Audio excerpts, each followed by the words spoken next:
మా గోదావరి అమ్మాయిలతో మామూలుగా ఉండదు. హాయ్ అండి, ఈ రోజు ఒక చిన్న ప్రయోగం చేద్దాం అనుకుంటున్నాము. అదేంటంటే మా ఇంటి దగ్గర జామ చెట్టు ఉంది, అస్సలు కాయలు అందట్లేదు అనమాట. సో నేను కష్టపడి ఒక సిలిండర్ వేసుకొని గేట్ ఎక్కి దానిపై నుండి గోడ ఎక్కి మరీ కాయలు అయితే కోస్తున్నాను. ఈ జామకాయలు కోస్తుంటే నా చిన్నప్పటి రోజులన్నీ గుర్తొచ్చాయి. నేను మా చెల్లి అలాగే కొంతమంది మా ఫ్రెండ్స్ కలిసి చింత చెట్టు దగ్గర చింతకాయలు రాళ్లతో కొట్టడం, నారింజ చెట్టు నుండి నారింజకాయలు కోసుకొని ఉప్పు కారం వేసుకొని తినడము అవన్నీ గుర్తొచ్చాయి.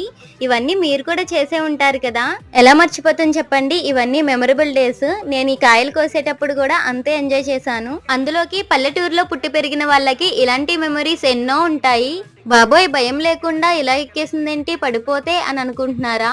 నేను పడిపోతే పట్టుకోవడానికి మా వారుండగా నాకెందుకు చెప్పండి భయం. ఎలా అయితే అయిన కాయలన్నీ కోసేసామో ఇంకా కొన్ని ఉన్నాయి, అవి తర్వాత కోయాలి.